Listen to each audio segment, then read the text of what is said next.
था और आपकी गवर्नमेंट आने के बाद आप लोग यहाँ किस तरह का डेवलप कर रहे हैं, और आज यहाँ पहले ऑक्सीजन था या नहीं था, थोड़ा बताइए किस तरह का यहाँ कमती थे, अभी किस तरह का डेवलप आप लोग कर रहे हैं। देखिए, सबसे इम्पोर्टेंट चीज़ है कि कोरोना के टाइम हमें ये नहीं किसी के पहले प्रशासन के बारे में कुछ बोलना भी नहीं चाहिए, ठीक भी नहीं है।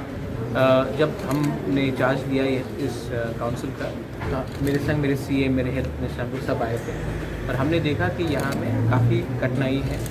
पिछले 3 साल से एक्सरे मशीन काम नहीं कर रहा है, यहाँ में ऑक्सीजन की का कोई सुविधा नहीं था, यहाँ में डॉक्टर्स बहुत कष्ट से काम कर रहे हैं, यहाँ में इंफ्रास्ट्रक्चर में हमारे विमेंस के लिए सेपरेट बाथरूम भी नहीं है। तो ये सब देखकर हमने 2 बार यहाँ में हम खुद आए थे, सबसे इंटरेक्शन किया।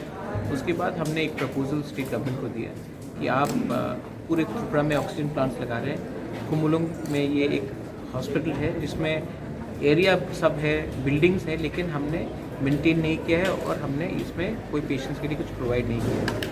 तो हमने ये दरख्वास्त स्वयं हम और हमारे सीएम, हमारे हेल्थ सीएम, उनसे हम लोग जाकर सीएम से मिले और हमने उनको दरख्वास्त किया और स्टेट गवर्नमेंट ने रिस्पॉन्ड किया है। मैं नहीं बिलीव करता हूँ कि मुझे नेगेटिव राजनीति करनी चाहिए कोरोना के टाइम में। अगर हम कंस्ट्रक्टिव काम कर सकते हैं लोगों के हित के लिए तो मैं ज़रूर करूँगा। आने वाले दिन में यहाँ में और भी बहुत चीज़ हमको बनाना है। सब प्रेशर अगरतला में नहीं होना चाहिए। कोई भी मरीज़ बीमार हो उनको हमेशा अगरतला जाने का दरकार नहीं होना चाहिए। हमें अपने ही एरिया में उनको भी एक रिलीफ का एक मौका देना चाहिए। और मुझे लगता है कि अगर हम इससे काम किया तो हेल्थ केयर एक बहुत इम्पोर्टेंट इशू है और हम उसको मिलकर ठीक कर सकते हैं। Thank you.